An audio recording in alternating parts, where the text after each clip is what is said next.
Okay, I think this might be the final instalment of Fortunately the Milk, and then I'll have to find something else to read. You will remember that the Galactic Police had arrived and told everybody not to move. My hands shook, but the milk did not touch the milk, and the universe did not end. There were red and blue flashing lights, and then, stepping off their space bikes, there were about half a dozen uniformed dinosaurs holding unmistakably large and extremely serious weapons. They pointed their weapons at the green, globby aliens. "You are charged with breaking into people's planets and redecorating them," said the noble and imposing-looking Tyrannosaurus Rex, and then, with running away and doing it all over again somewhere else, over and over. "You have committed crimes against the inhabitants of 18 planets and crimes against good taste." "What we did for Rigel 4 was art," argued a globby alien. "Art? There are people on Rigel 4, said an Ankylosaurus, who have to look up every night at a moon with 3 huge plaster ducks flying across it. Something very long, with a head on the end of it, came over to us. It was attached to a very large body, and on the other side of the room. "Who are you?" it asked Professor Stegg, "and why is your gorilla holding a trans-temporally dislocated milk container?" "I'm not a gorilla," I said. "I am a human father. The human is holding the milk in order to make these evil redecorating snot bubbles go away and stop menacing this planet and us," said Professor Stegg. The Diplodocus, in a police cap, opened its mouth and didn't say anything. The Tyrannosaurus, who had handcuffed all the green globby people together with something that looked a lot more like pink string in a can than it looked like handcuffs, which was good because they probably didn't have hands and they definitely didn't have wrists. And he looked at us with eyes opened wide. "Great day in the morning," he exclaimed. "A biped, a stegosaurus, a floaty ball person carrier, and..." He stopped as if unable to go on. A pterodon flapped over to us and landed at Professor Stegg's feet. It looked up at him and said hesitantly, could you be the inventor of Professor Stegg's pointy zooming into outer space machine, of Professor Stegg's really good moves around in time machine? Would you be the author of My Travels into Extremely Far Future and What I Found There?" Professor Stegg, wisest of all dinosaur kind: "Madam, is it truly you?" "It is," said the professor. "Madam," I thought, embarrassed. "And this is my assistant."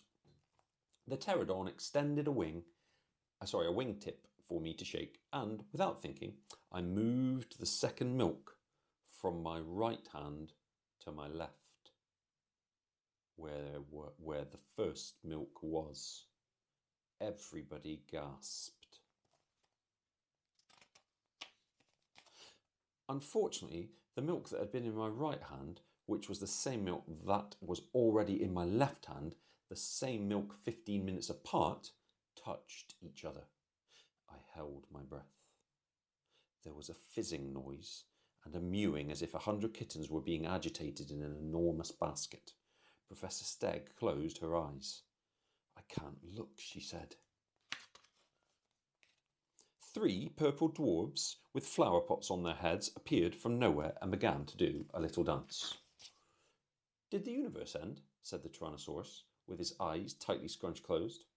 "Look," I said. We all watched the dwarves dance. They weren't human and they weren't dinosaurs. They had purple skin and orange beards, and the flower pots on their heads had lots of flowers growing out of them. They did a complicated sort of dance with lots of leg kicking and shouts of oi and ole and patung. And then, as strangely as they had come, they vanished. "Ah," said Professor Stegg. "It was always a possibility that this might happen, and, fortunately, the universe has not ended." She pressed the button again with her tail. A small hole in space and time opened up, and I was standing on the other side, baffled, with a baffled expression on my face. "Catch!" I shouted, and threw the milk through the hole. As the portal closed, I saw me catch the milk using my stomach. A green globby alien having been rounded up and taken away, all the space dinosaurs gathered round. I can't believe it, said the Diplodocus. Professor Stegg, just like in the comics, the dinosaur that taught us that in the far future small mammals will eat their breakfast cereal with milk on it. The inventor of the button, she's here in front of us with her gorilla. Well, not a gorilla, a human father, said Professor Stegg.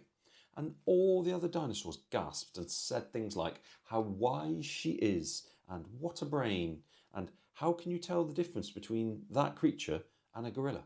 Is it the shoes? Professor Stagg said, this human father has been my companion on my strange journey into the future. Now, before I take my leave of him and come with you, O space dinosaurs, we should sing him one of the great old dinosaur songs. They sang me a song in 6-part harmony called How Do You Feel This Morning When You Know What You Did Last Night? Then they sang me another song called Don't Go Down to the Tar Pits, Dear, Because I'm Getting Stuck on You. The Galactic Police dinosaurs sang me a song about being in the Galactic Police and saving people all over the universe and driving very fast on space bikes. And then they all sang a song called I've Got a Lovely Bunch of Hard, Hairy, Wet, White Crunchers, which was an ancient dinosaur song that had apparently been written by Professor Stegg's Aunt Button. There is nothing in the whole of creation as beautiful as dinosaurs singing in harmony. Now, said Professor Stegg, I shall be off in my floaty ball person carrier with my newfound dinosaur space patrol friends, and I shall explore the universe, and then I shall return to my own time and write a book about it. You actually write several books, said the Diplodocus. Professor Stegg's Guide to Everything in the Whole Future was my favourite. It's very inspirational. I said goodbye to all the dinosaurs. I thanked Professor Stegg for saving my life. Not at all, she said. We were both fortunate that you had the milk with you. It is not every container of milk that saves the world, after all. That was me that saved the world, I said, not the milk. The space dinosaurs all had their picture taken holding the milk and smiling at the camera. What are you going to do with the milk? They asked. Are you going to put it in a museum? No, I am not, I told them. I'm going to give it to my children for their breakfast cereal, and possibly I will pour some in my tea. Professor Stegg nipped back up the rope, climbed into the basket of her balloon. The last I saw of her, and any of them, the whole inside of the flying saucer was fading into the light so bright I had to close my eyes and look away. And then I was standing at the back door of our house, none the worse for wear. Fortunately, the dinosaurs had given me back the milk after they'd had their photos taken with it. So I came in, and here I am. That was what my dad said. I looked at my sister, and my sister looked at me, and we both looked around the kitchen, at the calendar on the wall with the hot air balloons on it, at my dinosaur models, at my sister's ponies, at my vampire books, at the picture of the volcano I'd painted when I was little last year, and which is still up on the wall by the fridge. We looked at those things, and we looked at my dad. You know we don't believe any of this, said my sister. We don't, I told him, not any of it. Especially not how you save the world from being remodelled, or the pirates, not any of it. My father shrugged. Suit yourself, but it was all true. And I can prove it. How? Yes, how? Asked my little sister.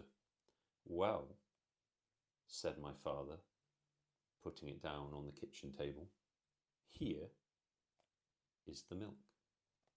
And he went right back to reading his paper.